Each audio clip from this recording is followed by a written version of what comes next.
locked in. Look at what we have here, folks. To the only show that matters. The cream of the crop. Duke Loves Rasslin. And there is no one that does it better than your host. I have come here to chew bubblegum and kick ass. The Duke. And I'm all out of bubblegum.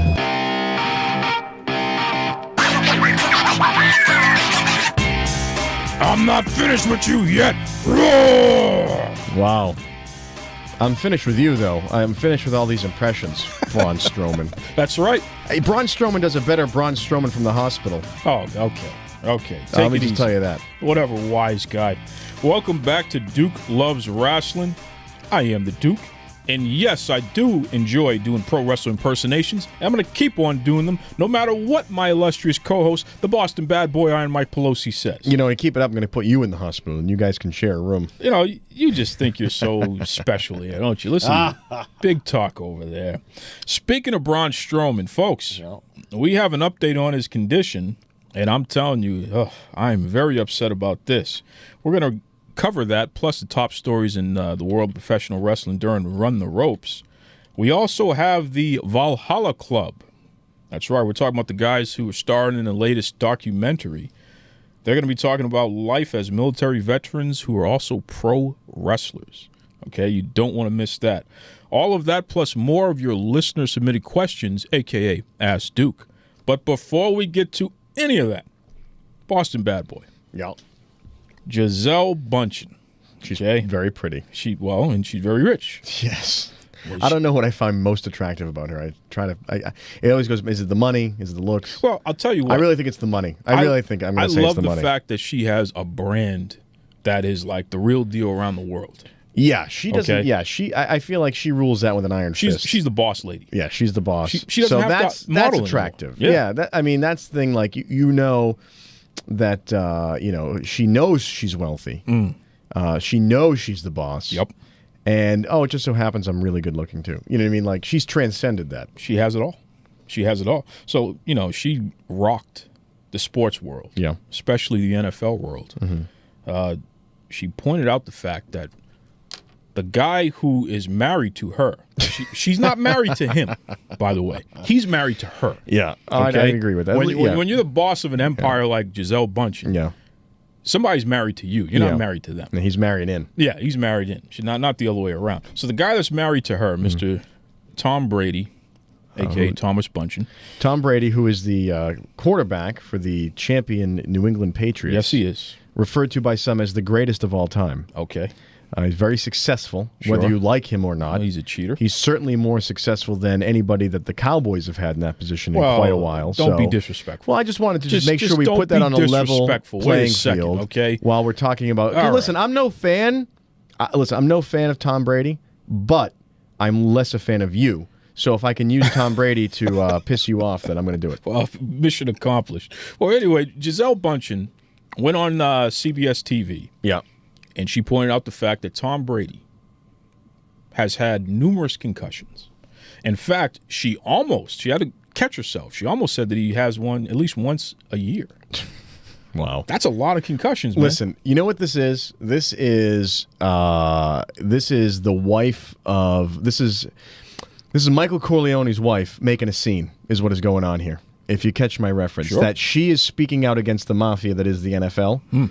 And it's only because she is the boss lady, and what the F can they do to her is why she's standing up for her family. If anyone can do it, she can do it. It's true. She'd have to do it, because who else is going to do it? No one else. Tom is an athlete. Since childhood, he's listened to what the coach told him to do. Yep. So he's going to do that forever, like one of those set of teeth that you wind up and it chatters as it goes around the table. Meanwhile, he's married into the Empire. Has given her several children, and she ain't going to let that fall apart. No. She is not going to sit there for the next, Tom's a young guy, 40-ish? Yeah. Ish? Just under 40? Just under 40. She's probably about the same? Yeah. For the next potentially 40 years, while he's a vegetable with his brain turned to mayonnaise. And she has to raise the kids by herself. Right. Give me a break. Right. She's not letting that happen. No, not at all. You know why? She's got a brand to protect. That's right. She didn't pick the best guy in the world to be married to for him to be sitting around like a dope. That's true. It's true. So she says he. I he has suppose all in there these- somewhere she cares about him, but I'm talking from strictly business. Well, hey, and business is important. I mean, she's a successful business person. But she says this guy's had a bunch of concussions. I believe it. And the NFL, they say, well, we're going to investigate this. Then they put out a statement. We found no proof of this. Are you kidding me? Are you calling Gisele Bundchen a liar? Well, this is sort of like Trump appointing his own prosecutor, Yeah, right? I mean, yeah. it's just like, Give me a break. I'm appointing my friend Joe, and Yeah. he says nothing's wrong. Exactly. So hey, we're good. Exactly. Of course, the NFL's not going to say anything No. because with the huge influx and awareness of what has been going on with these concussions in the past 5 years, that really boring movie that Will Smith made, whether it's accurate or not, I don't know. It doesn't matter. It's pretty accurate. All right, so it's accurate, okay, but it's come on, Will.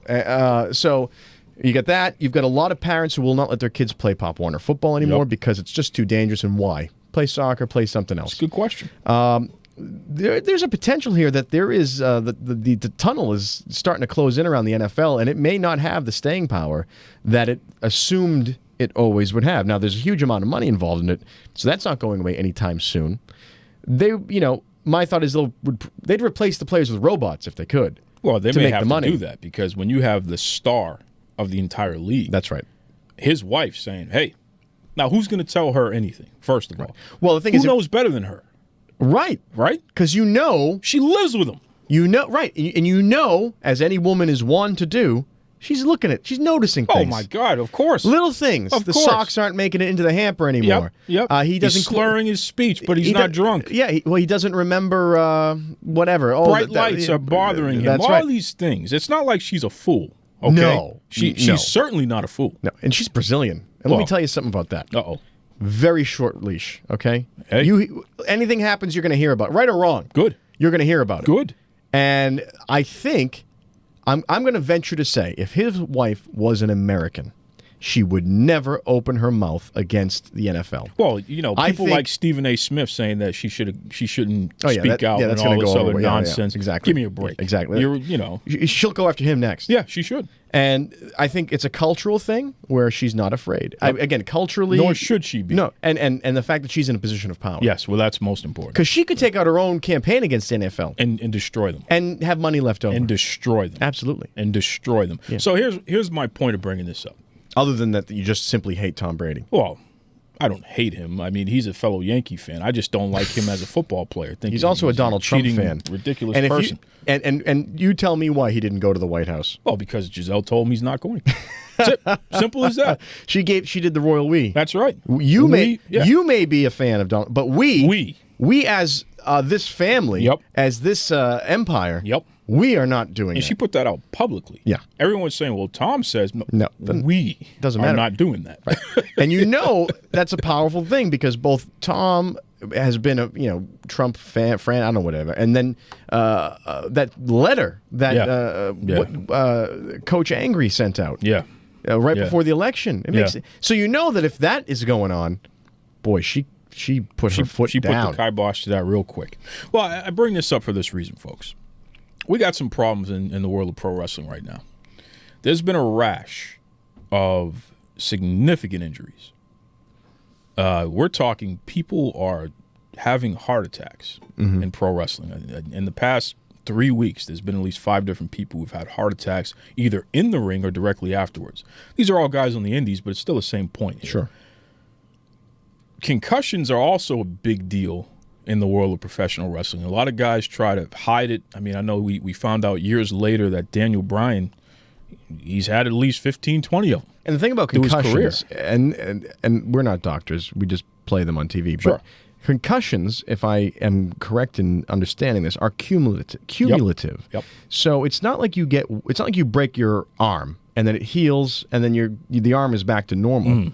Every time you get a concussion, the damage lingers. Absolutely. And lingers. Absolutely. So when you And have gets one worse. and then two. Yep. So the first one you have, now you're more susceptible to 2 and 2 to 3.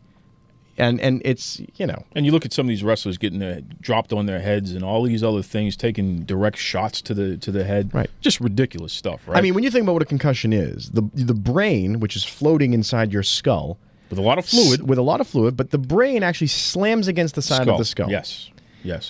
And a skull is pretty significant. I mean, skulls will break a windshield of a car. And a brain is pretty soft. And a brain is pretty soft. So when you think about the mechanics of what's happening there, it's the fact that there's a denial ever going on around that this is a dangerous thing and this isn't really a problem. Embarrassing. Again, I wouldn't have my kids in football. Well, I think that but you got to take a look at everything, not just football. But you got to take a look at everything. Any sport, that contact sport, that something like that's happening. But in pro wrestling specifically, I'm going to tell you something, guys.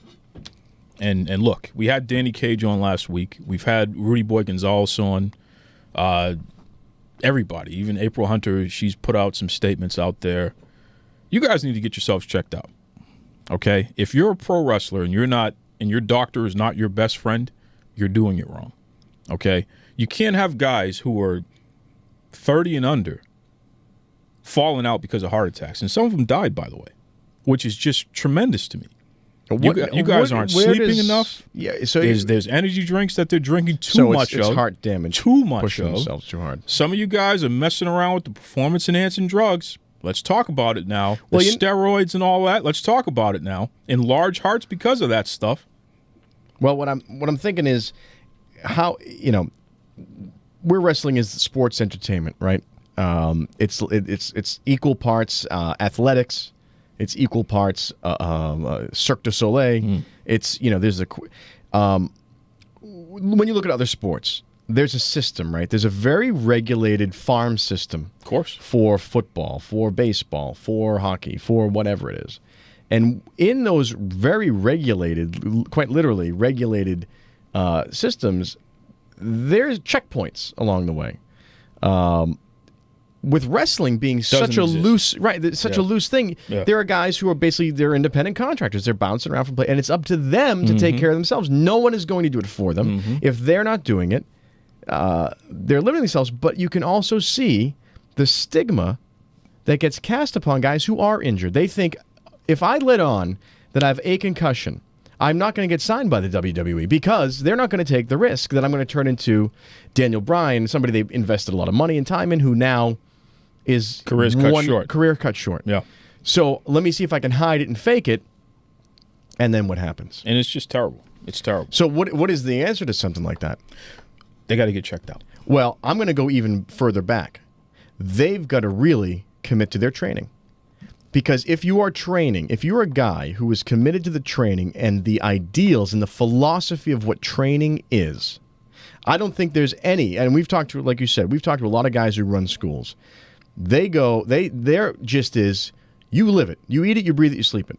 If you are really taking the philosophy of what training to be a wrestler is, you're not going to damage yourself. It's because you're going to learn how to, take care of yourself in the ring to avoid unnecessary injury, but also taking care of your body. What do you think working out is? It's not simply just to get bigger. It's not just because not every guy is gigantic. Absolutely. And you're never going to get gigantic necessarily.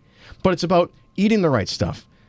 All that stuff. Going to the doctor. I don't think you could talk to a guy like Rudy, let's say, and you say, and Rudy's going to tell you, don't go see your doctor. No, hell no. You know what I mean? He's not going to tell everybody to go to the doctor. That's right. Like, make sure you have that relationship. Absolutely. But also, don't be harming your body. We're trying to get your body to here.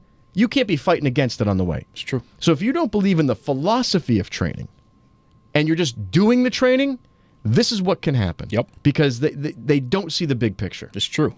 I mean, look, once again, young people dropping dead, literally having a heart attack. You have to push your body pretty friggin' hard. And let me tell you something. The CDC is going to be looking into this at some point because it's getting to a point where that's just too many in a short amount of time. That's right. And there's a common denominator here. They're all wrestlers. That makes no sense. Let me give you a little example of this. I worked in radio a long time. I know a lot of guys who in the 80s did a lot of cocaine, and they're still alive. How far are you pushing your body on energy drinks and no sleep to drop dead at 30? It's a question. It's a question. You know, again, we talk to a lot of guys coming up and girls in the wrestling business. Sometimes it's very obvious who is and who isn't committed.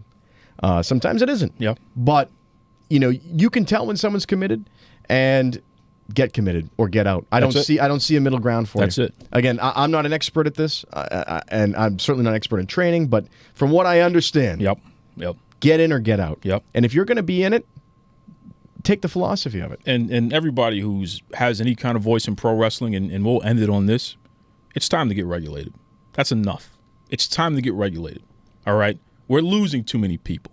We need to start saving some lives here. It's time to get regulated.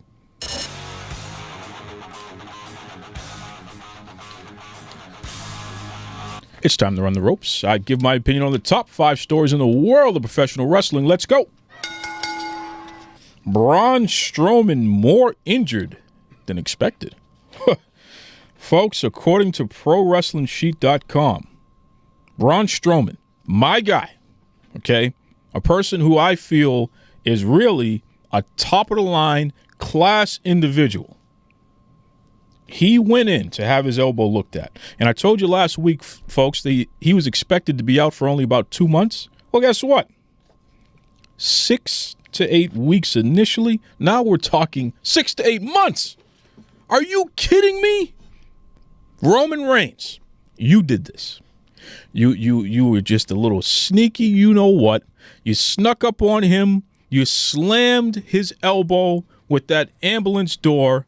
You did this because you couldn't stand the fact that the fans have been cheering Braun Strowman and thanking him for all the things that he has done to you, which he's done to you, sanctioned, by the way, okay, within the purview of pro wrestling. But for you to go out there and do these tactics, these illegal moves here, Roman, that's it, brother.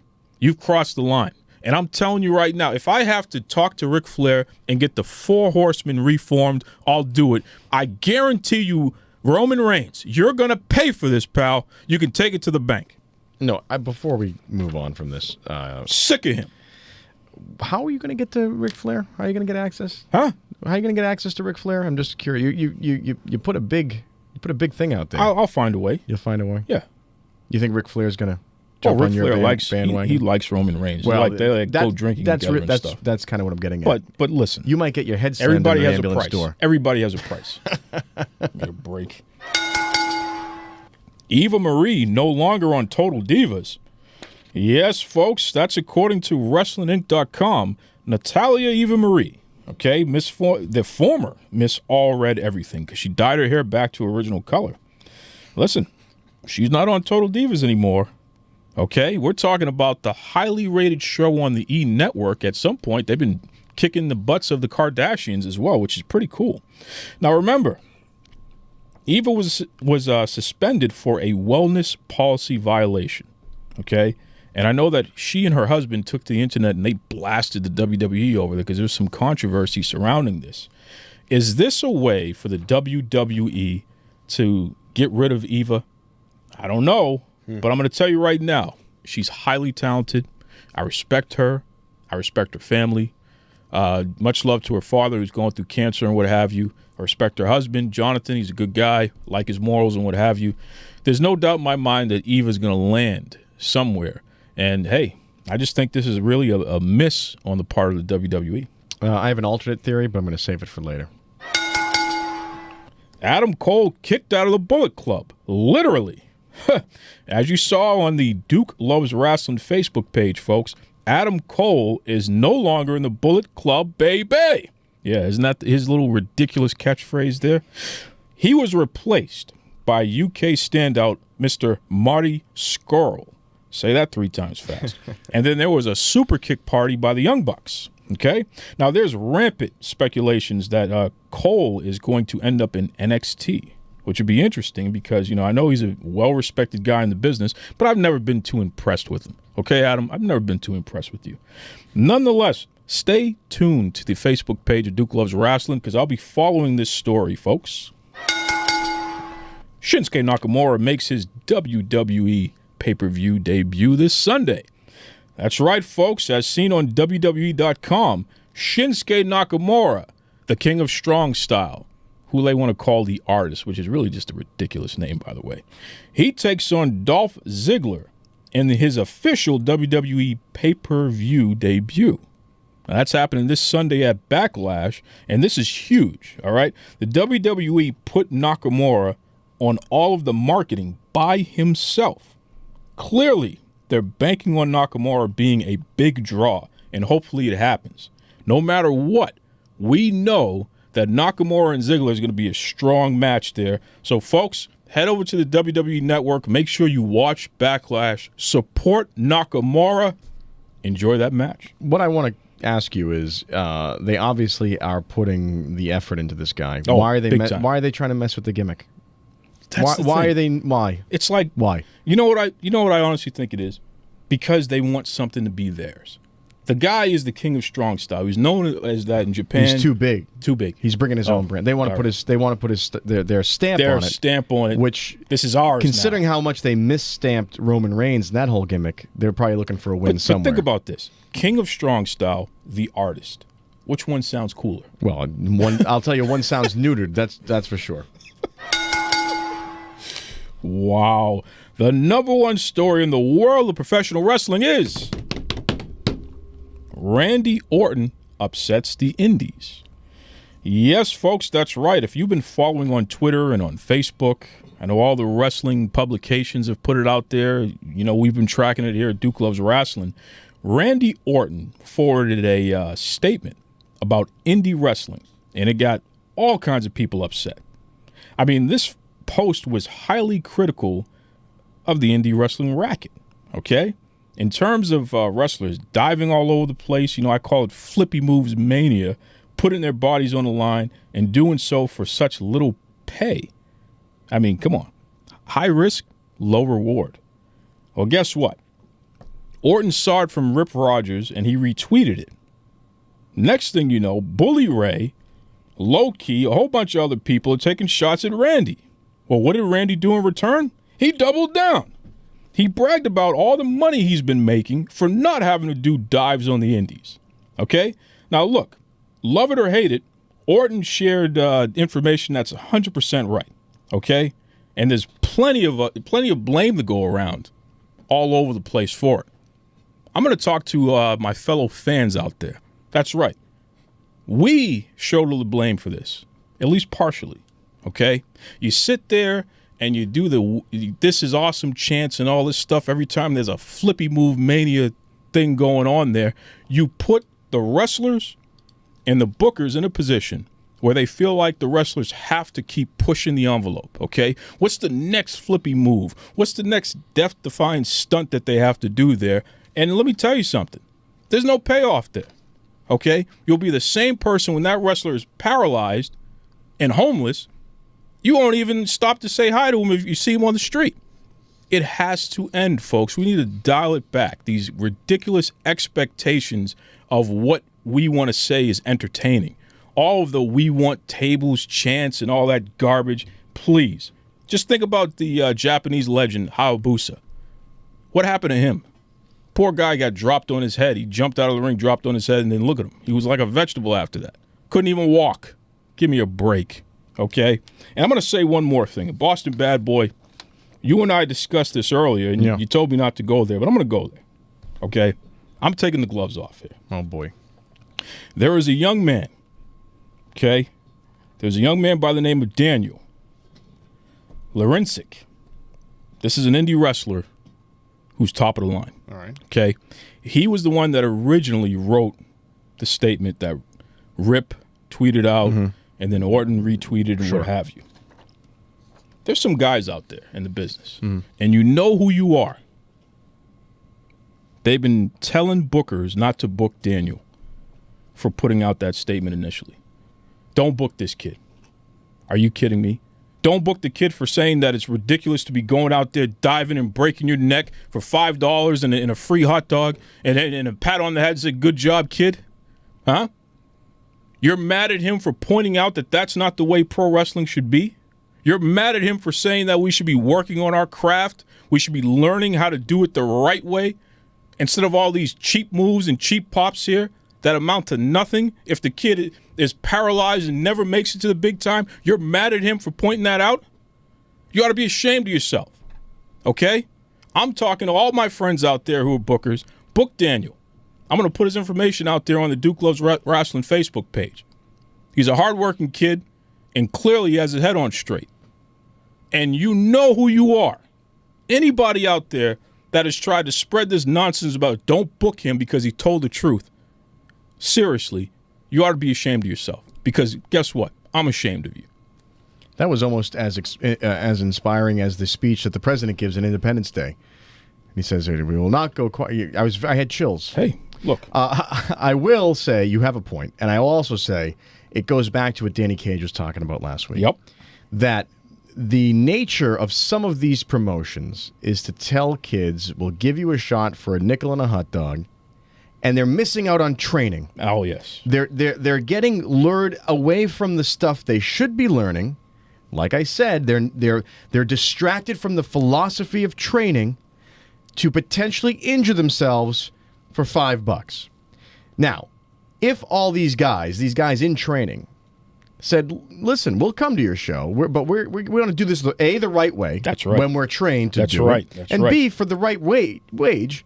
Listen, you're not going to make $1 million, but you can't just drive the market down to where these guys are doing it voluntarily. How far do they want it to go down? How much is enough that these kids, these people on the up and coming, how much can they sacrifice? What it is greed. It's greed. It's greed by these small-time promoters that don't care if these kids never make it to the big time. Absolutely. Because they're taking their pay right now. Yep. So it's a systemic problem in the wrestling industry. I think that the schools have been aware of it for a long time, and I think that they have a hard time keeping because the kids want it. There are kids who are hungry, but providing a bad opportunity is worse than none at all. Oh, and it's shameful because you pump their head up with this badge of honor crap. Be a man. Right. This is a badge of honor to work for $5 and a hot dog. Meanwhile, you broke your neck, and guess what? We don't have insurance for you. Let me a break. let me tell you this. And this might piss some people off. Go for it. Whether you're in the wrestling school, working in the ring with your buddy, quote unquote, not really wrestling, or wrestling in the ring at the promotion, it's also not really wrestling. It's also it's the same thing. So why don't you be safe? Use your friggin' head. Use the money you've been spending on a wrestling school. Put your head. Just swallow the philosophy. Get on the train. Do it the right way, and you might have a friggin' career. Imagine that. And you know what? You can only blame the promoters so much because they're only going to, there's always going to be some, goofballs who will go in there and pretend to wrestle that aren't trained properly. But how long is that promotion going to last? If these kids stuck together, listened to their instructors, and did the right thing, they'd have a future. It's true. It's true. It's time for them to stand up for themselves and refigure it out. Well, it all comes back to the whole concept of a wrestling union, which many times has been tamped down, and it's unfortunate. Yeah, I wonder why. It comes back to regulation. It comes back to Vince McMahon, but that's really where we it comes didn't back have to go there. Well, we can always go there. You've heard what I think. What do you think? Do you agree with me? Do you think I'm a jerk? Maybe something in between? Hopefully not in between. Head over to Facebook. Head over to Twitter. Type in Duke Loves Rasslin. Let me know. Up next, we got them. The Valhalla Club. All right, this is the Maverick from NWL, also known as Moonshine Mantell, and you're listening to Duke Loves Rasslin.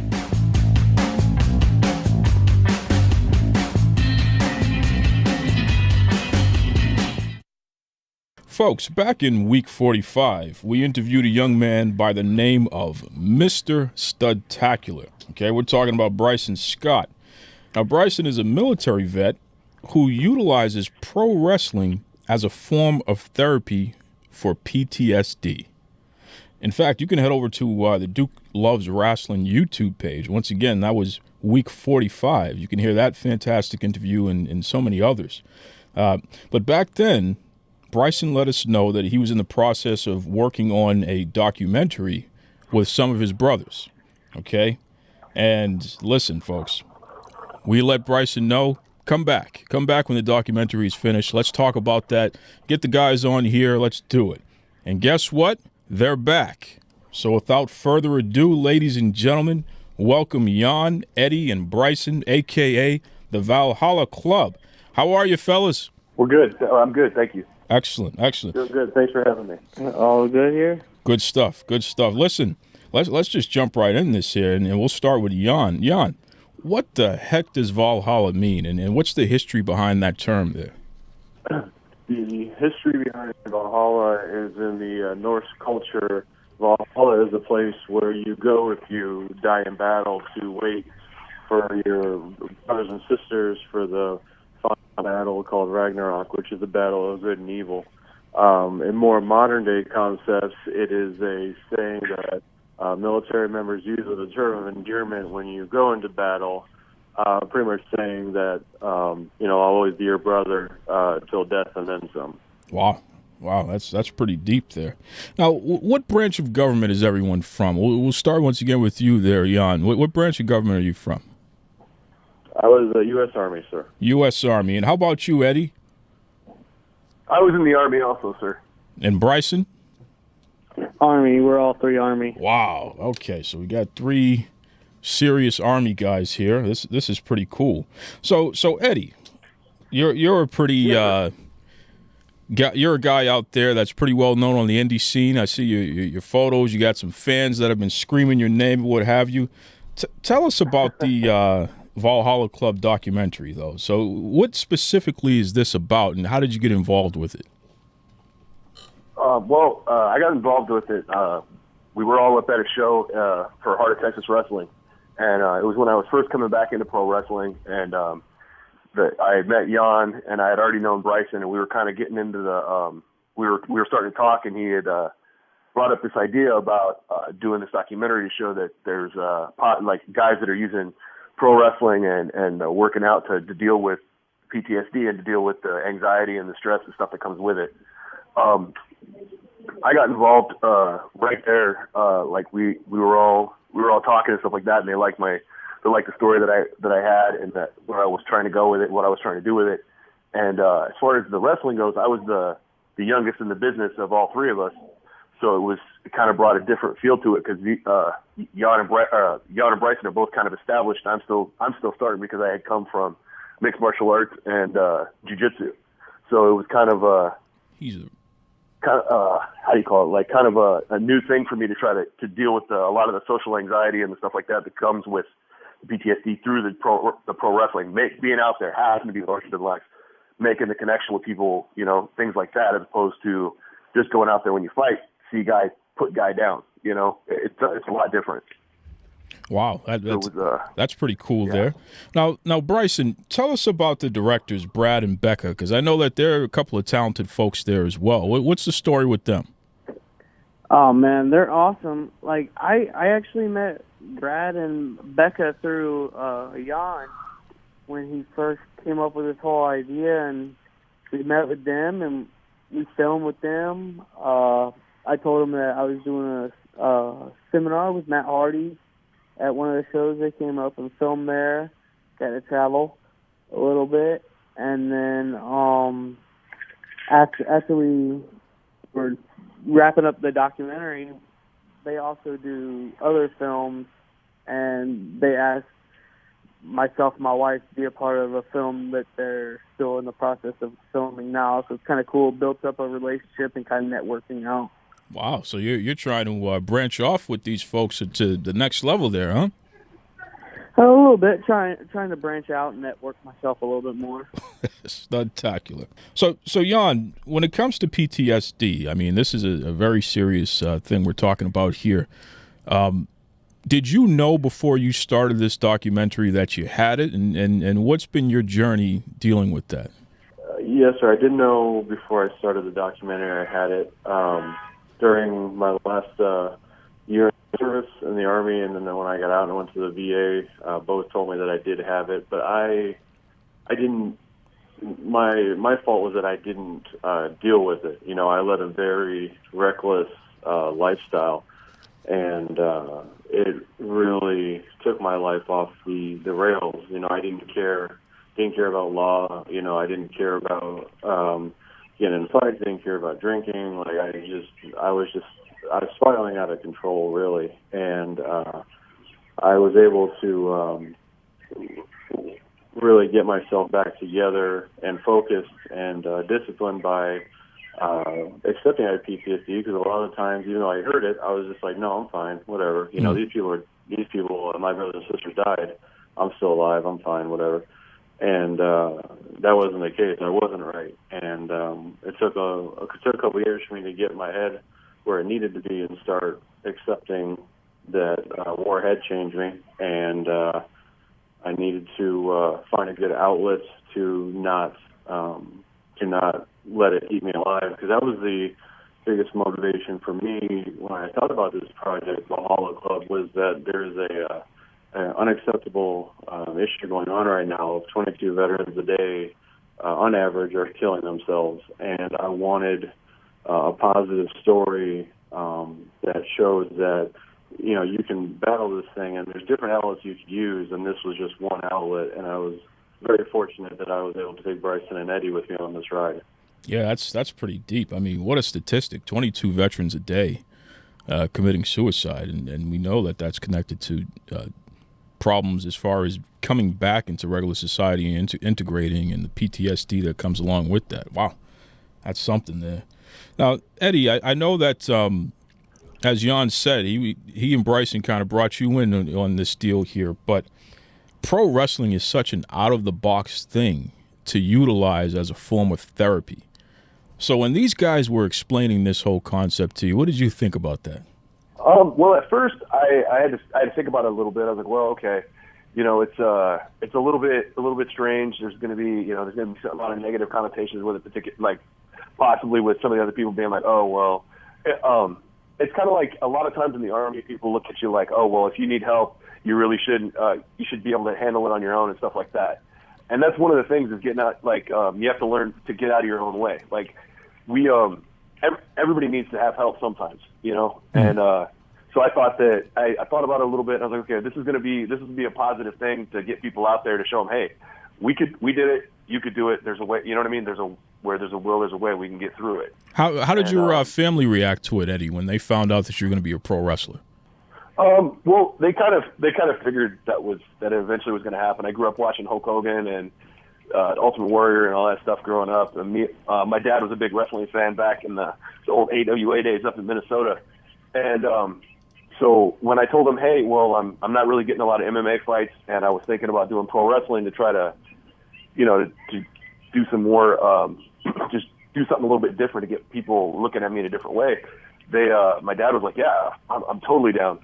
So for him, he thought it was safer than MMA, and he likes that a lot better than me going all over the world to go to jiu-jitsu competitions and stuff like that. Yeah, I'm sure. Jeez. Folks, we're talking to the stars of the Valhalla Club. This is a documentary about our military veterans who have decided to utilize pro wrestling as a form of therapy for PTSD.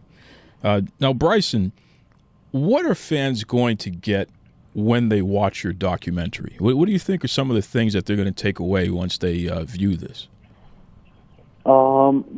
They're going to take away that they actually get to know a little bit more about each of us. It goes more in depth of Brysin Scott. I let people know who John Brady is. Makes me a little bit more human, so they know that if they're struggling with the same thing, there's ways you can get help. That's deep. Jan, do you have anything to add to that? What do you think folks are going to take away from watching this documentary? I think the positive aspect is absolutely fundamental, and I think that when other veterans see this, the fact that we are very candid about what we experience, it's going to make them connect, because it's not easy. And I'll just tell you an example. Like in my part of the documentary, I talked about when I was leaving the gate on a mission, and a car bomb ran the gate and it killed 32 people. Oof. And then another time when an IED went off and it killed a bunch of kids playing soccer. This is stuff that's, and I know Eddie and Bryson, and when you see their parts, they're very powerful as well, because you have to dig in deep and hash stuff that you don't want to necessarily deal with, but you're putting it out there to reach out to other veterans. And I'm really believe that other people, men and women who have been in combat, who don't like to talk about this, will connect with this, because of the shared experience and then the positive outcome that we're not trying to let this, kill and take any more of us, I hear that, brother, and I commend you all for this here. It's funny, fellas, we have a very diverse fan base for the Duke Loves Rasslin podcast. Folks from all walks of life all over the world. I mean, what's interesting, though, is that we have a lot of folks who work in government who listen to the show. Some are actually elected officials. And Bryson, the last time you were on the show, there were a lot of them that listened and they were really interested in hearing more about this documentary here, the Valhalla Club. My question, and I'm going to start actually with Eddie. Are there any things in particular, or at least one thing, if you could say to an elected official, as far as this is something that you could focus on to help veterans who are coming back, help veterans who are dealing with PTSD and what have you. If you guys were to give us some more services geared towards this thing, that could help just a little bit more. What would you say that is needed right now in the community? Honestly, I feel like there's a lot of negative stigma attached to people with PTSD, and there's a lot of people that I don't know if it's going to be politically correct to say it like that, but there's a lot of people that ended up with that played the card and said they had PTSD that didn't actually have any. You know what I mean? They didn't have anything that happened. They just heard about it. They knew they were going to get put out of the military for whatever reason, and they wound up just saying, okay, well this. And they read up on it and pretended to have all the symptoms, and then that makes guys who legitimately have issues, that makes them look kind of frowned upon by other people because of, this guy, blah, blah, blah, there's a negative connotation with it. I would say that there needs to be more education about how to, with people coming out, how to self-diagnose, how to understand, okay, well, you do need at least to get screened, at least to admit, hey, this is, a problem. For the elected officials and stuff like that, I would say quit, there's a, how do you call it? There's a lot of talk about changing legislation about where if you have PTSD, well, you can't have weapons, you can't have this, you can't have that. That's not where you really need to be with that. You should treat it like anything else. We're all responsible adults. We obviously proved that we're not going to do dumb things with weapons. Don't stigmatize us because we went and did our job. You know what I mean? Some people come back and they're okay. Some people come back and they're not. Some people come back and they think they're okay. It's just, I guess the education piece is one big thing I would stress that is I guess not there that needs to be, and that's to educate the legislators and the people who are dealing with that, or who are making the laws about how to deal with it and what is the intelligent way to, I guess, deal with it. If that makes sense. That's a strong call out there, Eddie. That's a strong call out. How about you, Bryson? If you could. You literally have access to elected officials from all over the country here. If you could suggest anything that they can do to help the community of veterans who are coming back and who are here and what have you and dealing with different things, especially PTSD, what would be your suggestion? Just listen to people. Just let the people talk and see where their mind's at. If their mind's not where it should be, get them more help. Don't pry at them, but just let them talk. And just by people talking, you can tell if they need the help. Another thing, I traveled with Matt Seidel, Evan Bourne a while back, and we talked about the different researches of ways to help with PTSD and stuff like that. And we showed you an awesome piece on MDMA with PTSD, and it was just reading it and reading the results of the research and everything else was phenomenal. So I wish more people would look into that, because myself, I never would think of something like that, but I read into it more, and it was just amazing the way people reacted to it and how much better they felt. Interesting. So you and shout out to Matt Seidel. He's been on the scene for a while there and been pretty successful. But he's an interesting guy because he's not afraid to do his research, and he's very well read and what have you. So bringing up the MDMA, amazing. yeah, interesting. How about you, Jan? I mean, this is your chance, brother. If you got a whole bunch of elected officials listening to this interview right now, what is something that you feel they can do to help your community of veterans and folks dealing with PTSD? I would, obviously make the Valhalla Club the official tag team of the veteran community. I think that would be well received. But additionally, I think that the opioid addiction is a problem that's greatly out of hand right now in the veteran military community. I feel that the military and the VA pushes people onto opioids too quickly and too heavily, and this does not help veterans' mental or physical health, especially when you combine them with alcohol. There can be up to deadly effects.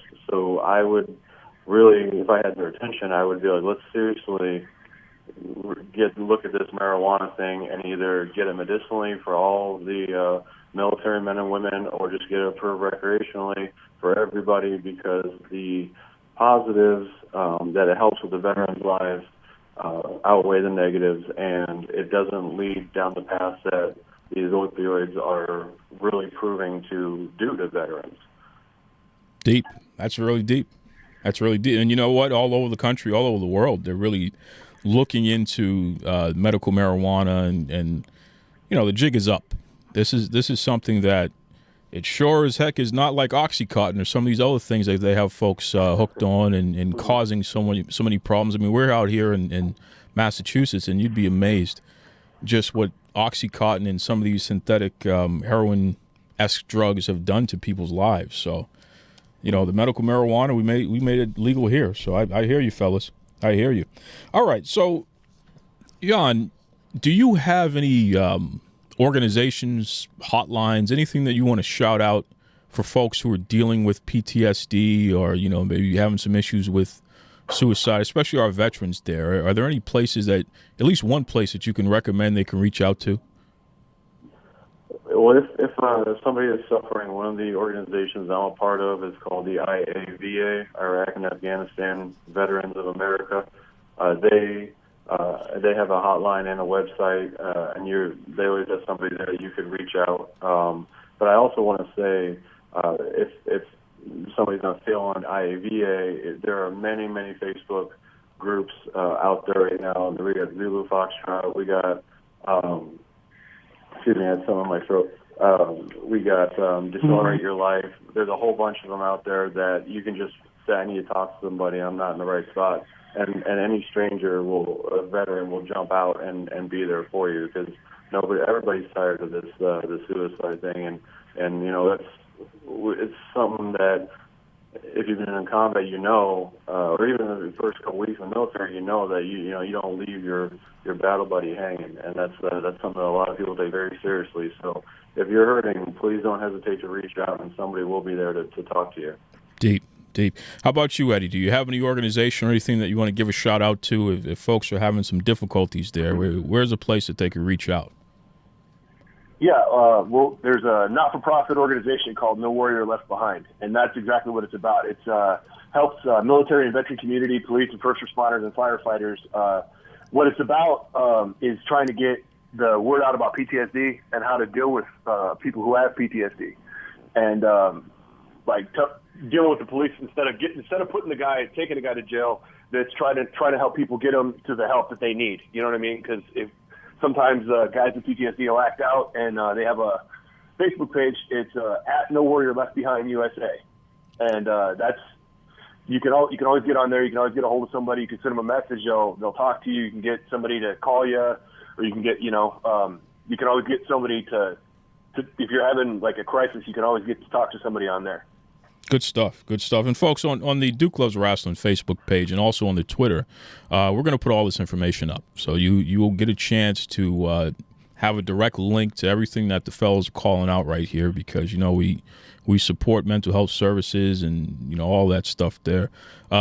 Bryson, do you have any organizations that you'd like to call out? I know you did a great job before on that. Anyone else you want to give a shout out to in relation to assisting folks in getting help? Just Suicide Prevention Lifeline, man. 1-800-273-8255. And again, like I said before, if anybody wants to message me directly on Facebook, I'm more than open to talk to anybody and everybody. I've gone through stuff myself. I have other friends that have gone through this stuff. I'm trying to help people as much as I can. So I'd like to try and help even more now. So that's I'm very pretty sure that goes with all of us. If you guys are having problems, just hit one of us up, and if we'll do our best, whatever we can, or try to help get you pointed in the right direction. Good call out. And folks, we'll make sure that we link each one of the fellas there, so you'll have direct access to their Facebook pages and what have you there. Real quick, Jan, how can folks, if there are bookers out there that want to get in touch with you, what's the best way that they can reach you? The best way they can reach me right now would probably be through my own personal Facebook page, because I don't have the talent one up at this time. You can just reach me. My first name is Jan, Jan. Last name is Ohrstrom, Ohrstrom, like Mike. And you can find me on Facebook there. And, I got a little bit of traveling coming up, but I would love to be able to work something out with the talent that wants to bring us around. Good stuff. And what about that clothing company there? You could give a quick plug for that. Oh, thank you. Yeah, scarsandstripes.com. It's a patriotic and military clothing line. It's a couple years in operation now. We're growing, and I got some new stuff coming out this year. Feel free to check it out. Scarsandstripes.com. Good call. Eddie, how can folks reach out to you if they want to book you?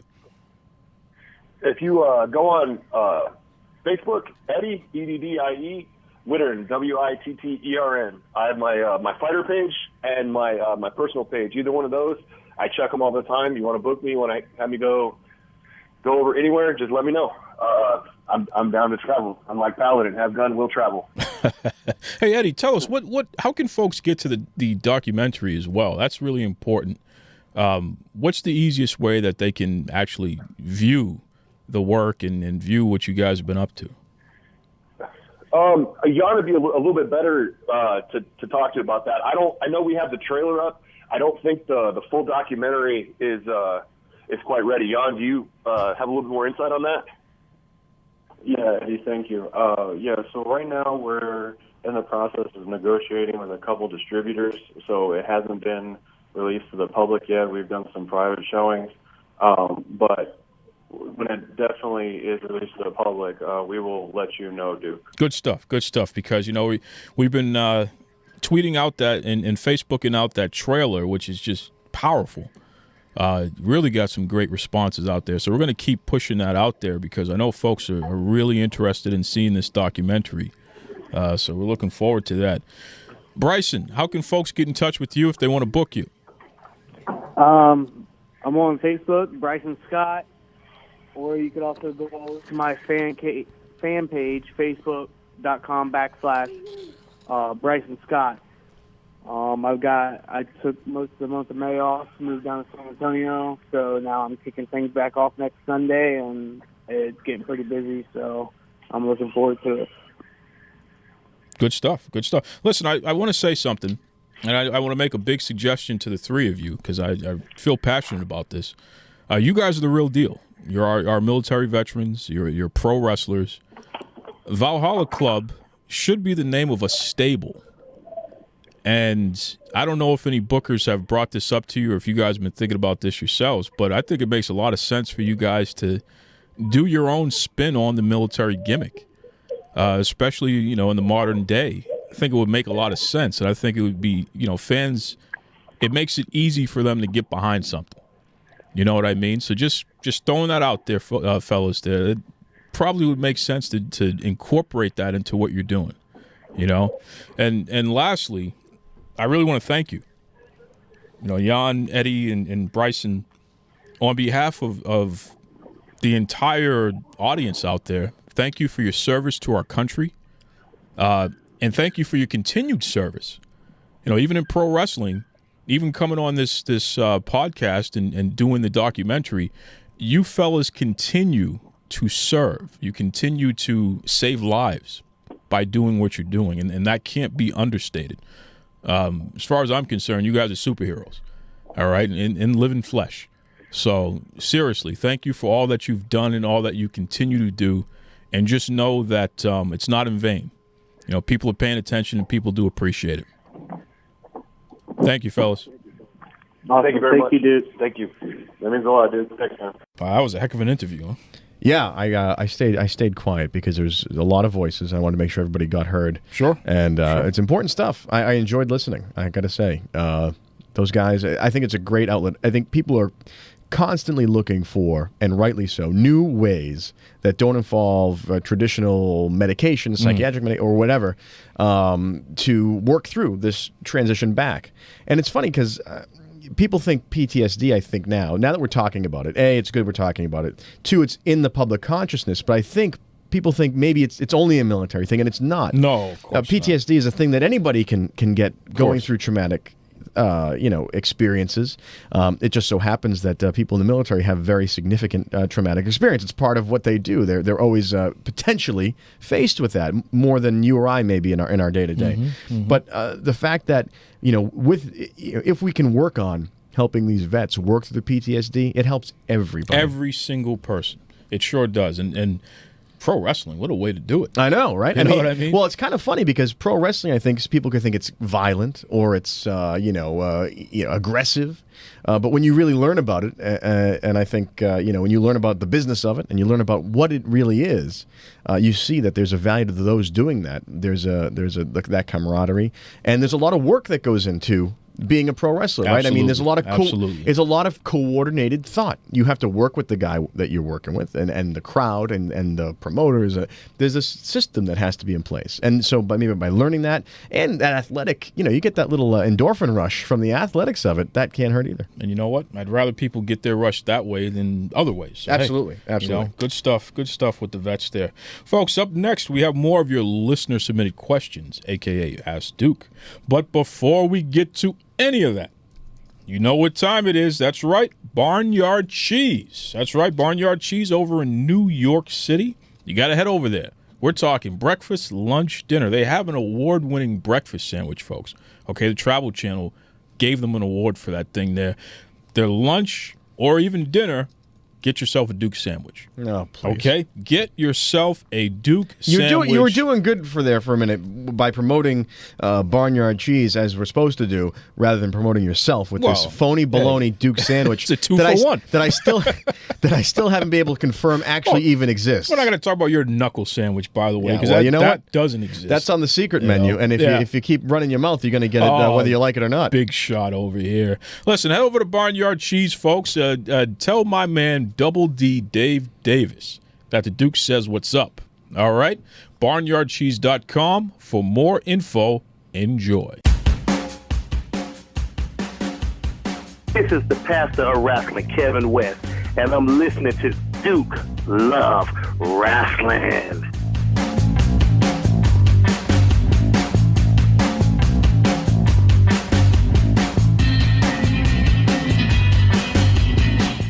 All right, Boston Bad Boy, what do you have this week for Ask Duke? Well, I got some questions this week. About time. Yeah. Well, it's about time some of these so-called fans of the show actually put their two brain cells together. Listen, and got us some questions here. Don't disrespect the fans, please. Listen, don't do that. Listen, I love all people, but there are certain people, and a lot of them are fans of the show that I don't like. Just so happens. He's so worked, this guy is. Coincidence. All right, so let's move right along because I can't wait to make fun of your half-hearted answers to these questions. Here we go. And we'll see the thinness of your intellect. Unbelievable. All right, so the first question comes from Just Larry. Just Larry. What's up, Just brother? Larry's been we've heard from Just Larry. He's an avid listener. Big fan of Larry. Boy, if you're an avid listener to this show, please write in and explain what you do for the rest of your life, because I'm sure it's fascinating. Listen, we got some big timers that listen to the show, man. Like who? I'm not going to say any names, but we have some elected officials. We have some big timers around the world who listen to the show. You can say it, the Queen Elizabeth. She's a big fan. Absolutely. She's different time zone. Shout out. Yeah. All right. Just Larry asks, Duke, what is your issue with Haven Rain? She's a nice lady with cool YouTube videos who happens to be a big Roman Reigns fan, but that doesn't mean you have to call her out. What's up with that? Okay, Larry. He said she's a nice lady. Yeah. Okay, just Larry. Just when I think that you're on the right path there, you're going to ask me a ridiculous question. Okay? Let me tell you something about that Haven Rain. She may be a nice lady, but her priorities are out of order. Okay? She had the audacity to put up a video saying negative things about Braun Strowman. And I'm going to tell you, folks, you know what, folks? I'm going to put it up on the Duke Loves Rasslin Facebook page so you can see what I'm talking about. It was very disrespectful. She had the audacity to call Roman Reigns her daddy. She was sticking up for her daddy, Roman Reigns. I don't even want to know what the hell that's supposed to mean. But it was very disrespectful what she said about Braun Strowman. And I'm just going to tell you right now, I'm not going to put up with it. So I'll call her out every day and twice on Sunday. I don't care. What I find really funny is that you said that she's a person that has her priorities out of order. That's and right. You're a person who thinks that you have a nemesis in Roman Reigns. Well, so he is my, I think he's you're my hardly. arch-nemesis. I think you're hardly qualified. You're hardly qualified to talk about someone whose priorities are not in the right way. Listen, let's move on. Speaking of Haven Rain, listen, my priority right now is to get through with this show so I can get back to my real life. That's my priority. All right, next question comes from Gavin the Great. And he asks, do you think the UK show and the upcoming women's tournament will be enough to at least maintain WWE's ratings, or do you think they're going to continue to tank? First of all, Gavin the Great. It's one of our youngest listeners. Really? Yeah. We got a lot of young people that listen to the show. Well, you know, they don't know any better. Oh, stop it right now. Gavin's a good kid. He's only like 5 years old. I'm actually impressed I can't that believe the spelling is immaculate. Yeah, I was going to say that's pretty good. Well, Maybe shout out to Gavin. Maybe he's using the text to speech. That could be it. Or speech to text. We have babies that listen to this show. Babies aren't even born yet. Listen, we have babies that listen to this show. I believe people make babies to this show because it's just so romantic. That's right. The sounds of our voice. They like our voices. Our voices are very soothing. How awesome is that? There's a horror. That's pretty cool. Knowing who some of the fans are to this show, the thought of them listening to us in the bedroom is horrifying. Well, can I just say that? But if you are listening to us in the bedroom right now, Bethany West kid. Ariel's kid, all these kids listen, and now we have Gavin the Great. Which shout out to Gavin, I know he's listening there. So we gotta say, go to sleep for the kids. Of course, we should give a little thing at the end of the show. You go to sleep, listen to your parents. That's right. Keep listening to the show. Gavin, that's a highly intelligent question you asked there, and I'm going to tell you something right now. The ratings absolutely can go up, and we know this because the UK tournament was so successful that they turned it into a actual show. There's a UK title that they defend on a regular basis, and all this Tyler Bate, whatever his name is. I really don't like that kid. I wish Gentleman Jack Gallagher were the champion, but that's another. Now, are people in the United Kingdom, are they eligible for the Universal Belt? Well, it's the United Kingdom belt. No, but I'm talking about the overall Universal Belt. Oh, sure. They're eligible? Sure. They could wrestle. I mean, of course. They can get a title I just want to make shot. sure because we go to the whole universe here. Yeah. And you can't exclude another country if you're in the universe. Everybody can come in and challenge for the title. Just making sure. But I think that, yes, the ratings will continue to go up. Look, the WWE made more money last year than they ever made ever, and it was because of the WWE Network. So whatever they put on the network is going to continue to build. Yeah, but that doesn't answer a ratings question. I think I think ratings obviously it exists because people are watching. All right, here we go. Here's what I'm going to tell you. I didn't want to interrupt you because we're dealing with a little kid, but listen, kid, listen to me. Boston Bad Boy's going to fill you in on what's going on going down the drain. Ratings are going to matter and matter less. The question you're asking is a question that is going to become outdated very soon because they are making so much money off of the network, off of their own privately owned network that has zero overhead. The ratings are not going to be, they're going to be inconsequential. So I don't think the WWE cares if the ratings go down because that's not where the bread and butter is going to be. Well, you need, obviously the fans are consuming something. If they're going to the network to watch these things. That's what I'm saying. But it doesn't matter if they're they'd rather them watch on the network than watch on television well, anyway. These are things that are only on the network. That's what I'm saying. But he's asking about television ratings. No. I think he's asking about, well, there's no such thing as internet ratings. Impact but it doesn't matter, though. Fair enough. And it doesn't matter because if the television goes away completely, what do they care? Because what's going to be happening now is as cable companies get phased out, as everybody watches everything into the house streaming, where you can have an a la carte menu For our Americans, that means pick and go as you choose.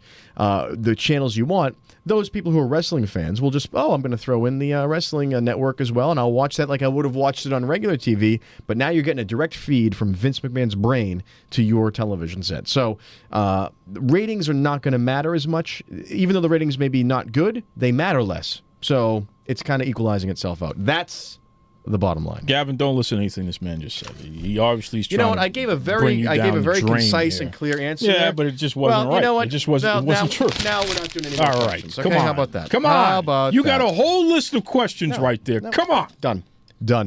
That's why we can't have nice things. Unbelievable. Do you understand me? Unbelievable. We're going to talk about something I had on my mind. Oh, no, we don't want to talk about No, we are. No, we're going to do that because that's what we do. It's always going to be something that's not going to be fun to talk about. Well, you mentioned it earlier, so really you're the one to blame. You mentioned it during Run the Ropes. Great. And it has to do with one Eva Marie. Okay. And we're not talking about Elvis's daughter, okay? That's Lisa Marie. Whatever. And that's why I said we're not talking about her. It is Lisa Marie, isn't it? Unbelievable. Well, either way. So there's the suspension. Okay, so walk me. I'm gonna just walk myself through this, and you tell me where I'm wrong, because I like to set up our listeners who weren't paying attention to anything you had to say. So I'm going to re-educate them here at the end of the show. Oh my Buddha! So Eva Marie, Total Divas, doing her thing, whatever. The WWE has a policy for these wellness, for their wellness policy, where they periodically check in with all of their performers and make sure they're on the up and up. They're not on your steroids or any other illegal banned substances. I don't know what the full list is, but there's a list. Sure. And they check in. And if you're on a banned substance, you get the boot or you get a suspension, right? There's a tiered system, right? There's 30 days, and then what? 60, and then what? How many 90, more? 90, and then you're out. and then that's it. Yeah. Now I assume there's something in the contract that when you get to the point where you're out, they don't owe you any more money either. Like that's a sort of I'm pretty sure that's a full termination. You brought that, yeah. you brought that upon yourself, kind of thing. So. The roster of the WWE, all told, all staff, is pretty big. Hundreds of people, hundreds of performers.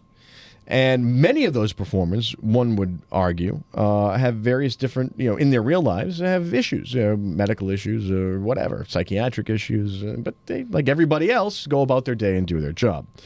So, here's Eva Marie, who we're talking about. And she, as we find out now from her, has a prescription for Adderall, I believe.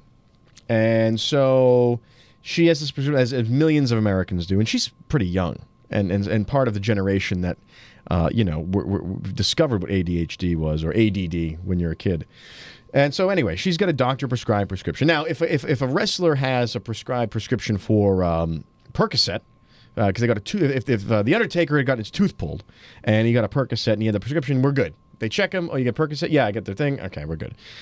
So what happened was a convergence of events. One, the WWE did a quote-unquote random test on Eva Marie, which just so happened to have coincided in the overlap of her prescription. Because anyone who's ever gone to the CVS realizes you only have a certain amount of drugs they give you at any one time, and you've got to re-up it if it's something that you're, ongoing. So the WWE, I don't know, accidentally, conveniently, does this check, and they say, you are in violation because you have Adderall in your system. And that's against our policy. And she says, well, but I've got the thing. I've got the prescription. It just lapsed. I haven't, re-upped from my doctor. No. And they say no, and they say...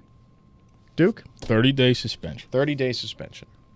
Now, I don't have all the facts, but I have a lot of intellect. I have all the best words, to quote someone we know. And here's what I'm thinking, without knowing all the facts, just to get into this. Right off the bat, there's a problem here. And the problem is, she didn't just start taking Adderall by prescription. It stands to reason that the WWE has done multiple checks on her throughout her career there And each time they've said, oh, you've got Adderall in your system. He goes, and she said, oh, yes, here's my prescription. And now, suddenly, all the paperwork that was in that folder has disappeared, apparently. And she's in violation because of she didn't cross the T and dot the I. And we're going to hold you to that. Now, I understand rules are rules, too. I understand. I get it. However, what does it behoove the company from a business standpoint to take one of their big stars out?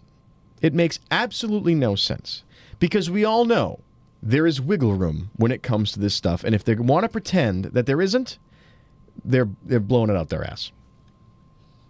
What say you? Well, I think you said it eloquently. They're not trying to harm her or do anything malicious here. The fact of the matter is they have rules. She didn't follow the rules, okay? Her prescription lapsed. She didn't re-up it in time and get it to them in a timely manner like they told her to do. I think you have to not allow it to lapse. So for whatever reason, she allowed it to lapse, and she was still taking the stuff. And, hey, that's the way it goes, man. These things are in place so people don't abuse these different banned substances. Do you know what else is in place to prevent abuse? The WWE's policy on hazing and bullying. All right, you're not going to. And we all know you're not going to bring. Listen, I am going to bring it up because you tell me what the difference is when it comes to how people are treated. They let that go on. One might say it is condoned and encouraged from the top down to violate one policy, yet we're going to violate another policy. We're not going to let another violation happen, a minor infraction that could have easily be cleared up with a little bit of paperwork. Tell me why, because the business side doesn't add up. There's no businessman that would say, boy, I'm going to double down on this person because they're making me a lot of money and I really want to get them out of the way. Unless we bring in the pièce de résistance here. The magic sauce. I don't speak on this Chinese. whole, I don't know what you're doing. the magic sauce on this whole situation, which I've yet to bring in, and I'm going to do it now. None of this makes any sense unless you see it through the eyes of one Vincent E. McMahon. Oh, because you're Vince McMahon now. Okay. Listen, you don't have to be a rocket scientist to see what's going on here based on previous... Again, I'm just building on previous facts that we can all agree on. Both sides of the aisle can agree on this. What's happening here is we've made an excuse now to get rid of somebody who's getting too big for their britches. Are you kidding me? It's very, very... Are you kidding me right now? I'm telling you. All right, let me tell you something. They have put Eva Marie in a position to succeed. Yeah, but not too much. Job. But not too much. Well, give me a break. Not too much. Give me a break. Let's talk about some of the WWE stars who have tried to reach for the brass ring without being sanctioned by the boss. Talking about movie deals that were lost from some very big guys, including Stone Cold Steve Austin. Oh, boy. We'll talk about people locked into purgatory contracts because they were injured beyond belief, Daniel Bryan, and they now are relegated and not released to go continue their career and do what they want to do for themselves. Unbelievable. Let's go to this situation now. Eva's got a promising acting career, okay? Her and her husband there have the Shreds fitness thing. I don't know. I don't work out. I'm not fit. I don't know, but from what I understand, it's pretty big. She doesn't need the WWE anymore. She may have sprungboarded above what they can provide for her. And if I can see that, if you can see that, if most people watching her can see that, don't tell me Vince McMahon doesn't see it too. And he's got a big roster. To him, they're all interchangeable. He will crush her. No. Who else could manufacture such a stupid and completely inane clerical error and cost this woman a 30-day suspension to get her out of the public eye, to tone her down and put her in her place. It's exactly what happened. Let me tell you something. It's almost anything else It makes no sense. No, you're spinning a tale here that's out of control. I'm ready. Okay? This is going to be like the magic bullet JFK theory. Oh, I can please. feel because Give me a break. my explanation is a simple one, which is correct. You're going to start telling me about a second gumming on the grassy knoll. No. First of all, the WWE is a top-notch entertainment company that is worldwide. Yeah, We're if you're in their good graces, there's nothing bigger than that. If you're in their good graces, so that's number one. Yeah. Number two, the fact of the matter is, when she signed her contract, she signed up saying that she understood what the rules and regulations were. So guess what, pal? Okay, you broke the rules. You had to pay the piper. It's only a 30-day suspension. Take it, and let's move on. No. Okay? What she needs to do is apologize for breaking the rules. No. You know what needs to happen here? You know, apologize to Vince McMahon for putting him in a position where he had to take one of his top stars and suspend them. Yeah, that's what she needs to do. Roman Reigns did it, and I don't even like him. What about one of his top announcers that he had to pay hush money to so that he wouldn't blow the whistle on the entire bullying campaign that is ongoing within the WWE? Do you always have to play the heel? Is that what you want to do all the time? We have these discussions, and I just feel like you always want to be the bad guy. It's funny you should say that because I brought for you here a copy of my new book, The Art of the Heel. Oh. It's a new book I'm writing, and it's going to be all about how you see life through the right way. Oh, how you do things the right way. That's right. By antagonizing Vince McMahon and by making up this ridiculous nonsense about a ridiculous story about somebody who doesn't want to follow the rules. Vince McMahon and his buddy Trump, he might have read Art of the Deal. Vince has never read Art of the Heel, and once he reads my book, he's going to see that I have eclipsed even him, and he ain't have no contract on me. I'm going to be a sprungboard above him and beyond. I'm wrapping this up. You can't contain my heel. I'm done, folks. Thank you to the Valhalla Club for joining us here. Folks, check out Duke Loves Rasslin on Facebook and on Twitter. We're going to put up some great information about the documentary. You can head over to YouTube, listen to all of our archive shows. I got to get out of here because the Boston Bad Boys. Let's talk about ratings for a minute again. And how big are the ratings on Total Divas? Okay, they eclipse the Kardashians. Give me a break. There's no way Vince McMahon can handle that.